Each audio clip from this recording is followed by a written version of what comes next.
வணக்கம் மக்களே.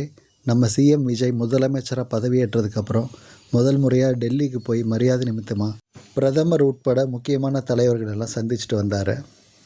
அங்கே தமிழ்நாட்டுக்கு தேவையான முக்கியமான அம்சங்களை முன்னெடுத்து வச்சு கோரிக்கை வச்சுருக்காரு. உதாரணமாக தமிழ்த்தாய் வாழ்த்துக்கு முன்னுரிமை, நீட் எதிர்ப்பு, தமிழ்நாட்டோட வளர்ச்சிக்கு தேவையான நிதி, இதை பற்றியெல்லாம் நிறைய விஷயங்கள் பேசியிருக்காங்க.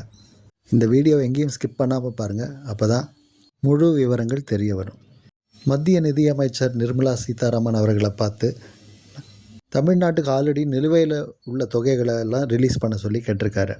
மரியாதை நிமித்தமாக பிரசிடென்ட் திரௌபதி முர்மு அவர்களை சந்தித்து அவருடைய வாழ்த்துக்களையும் வாங்கியிருக்காரு. அப்புறம் தன்னுடைய கூட்டணி கட்சியான காங்கிரஸ் தலைவர்கள் சோனியா காந்தி அவர்களை பார்த்து அவர்கிட்ட வாழ்த்துக்கள் வாங்கியிருக்காரு. அப்புறம் ராகுல் காந்தி அவரையும் சந்தித்து பேசியிருக்காரு. வரவிருக்கும் தேர்தல்களில் அமையப்போகிற கூட்டணி பற்றியும் பேச்சுவார்த்தை நடத்தியிருக்காரு.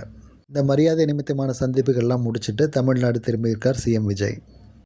சில நாட்களை தள்ளி போன சிங்கப்பெண் அதிரடிப்படை அதை துவக்கி வச்சுட்டு அந்த துவக்க விழாவில் ஒரு சூப்பரான உரையை ஆற்றியிருந்தார் சிஎம் விஜய்.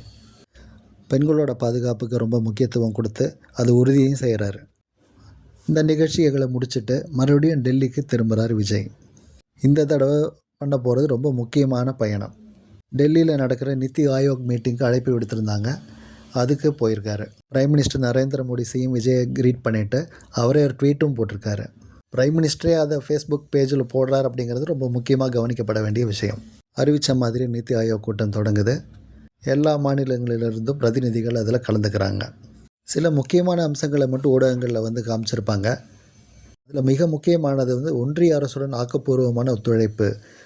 இதுக்கு முன்னாடி இருந்த தமிழ்நாடு கவர்மெண்ட் டெல்லி கவர்மெண்ட்டை எப்போவுமே ஒரு எதிரியாகவே பார்த்துட்டு இருந்தாங்க. மத்திய அரசோட எந்த சலுகைகளும் தமிழ்நாடு அரசுக்கு கிடைக்காமலே போயிடுச்சு. அதே தப்பை நாமளும் செஞ்சுருக்கக்கூடாதுங்கிறதுல ரொம்ப தீர்வாக இருந்தார் நம்ம சிஎம். அந்த கூட்டத்தில் ரொம்ப முக்கியமான விஷயங்களில் ஒன்று, திருக்குறளை தேசிய இலக்கியமாக அறிவிக்கணும் அப்படின்னு சொல்லியிருக்காரு. தமிழ்நாட்டுக்கு வழங்க வேண்டிய கல்வித்தொகை 3284 கோடி அதை எந்த நிபந்தனையும் இல்லாமல் விடுவிக்கணும் அப்படின்னு சொல்லி ரெக்வஸ்ட் வச்சுருக்காரு. அது எல்லாமே நிலுவைத் தொகை. இது முந்தைய அரசு வாங்காத நிலுவைத் தொகை. அதுக்காக வேண்டி நீங்கள் தமிழ்நாட்டில் மும்மொழி கொள்கையை அறிமுகப்படுத்தணும்னு சொல்லி எங்களை ஃபோர்ஸ் பண்ணக்கூடாது. நீட் தேர்வை நாங்கள் எதிர்க்கிறோம், அதிலிருந்து எங்களுக்கு விலக்கு அளிக்கணும் அப்படின்னு சொல்லி ஒரு ரிக்வஸ்ட் வச்சுருக்காரு. ஸோ நீட் எக்ஸாம் இல்லாமல் 12th மார்க்ஸை பேஸ் பண்ணியே மெடிக்கல் காலேஜ்லலாம் அட்மிஷன்ஸ் போடுறதுக்கு நீங்கள் அனுமதிக்கணும்னு கேட்டிருக்காரு. தொழில் நகரமான கோவையில் எய்ம்ஸ் மருத்துவமனை அமைக்கிறதுக்கு ஒரு ரிக்வஸ்ட் வச்சுருக்காரு. குலசேகரப்பட்டினத்தில் இருக்கிற விண்வெளி மையத்தை தேசிய விண்வெளி உற்பத்தி மையமாக்கணும் அப்படிங்கிற ஒரு ரிக்வஸ்ட்டையும் வச்சுருக்காரு. ஒகேனக்கல் கூட்டு குடிநீர் திட்டத்துக்கு 2283 கோடி நிதி வழங்கணும் அப்படின்னு சொல்லிட்டு மத்திய அமைச்சரவையிட்ட கேட்டிருக்காரு. செங்கல்பட்டு திருச்சி ஜிஎஸ்டி ரோடை 6 வழிச்சாலை ஆக்கணும் அப்படிங்கிற ஒரு கோரிக்கை வச்சுருக்காரு. இந்த மாதிரி ரொம்ப முக்கியமான கோரிக்கைகள்லாம் வச்சுட்டு அவர் விடை பெற்றுட்டு தமிழ்நாட்டுக்கு திரும்பி வந்திருக்காரு. இந்த நிதி ஆயோக் கூட்டத்தில் அவருடைய ஸ்பீச் பலராலும் பாராட்டப்பட்டது என்பது குறிப்பிடத்தக்கது. இந்த வீடியோவை லைக் அண்ட் ஷேர் பண்ணுங்கள். நன்றி மக்களே.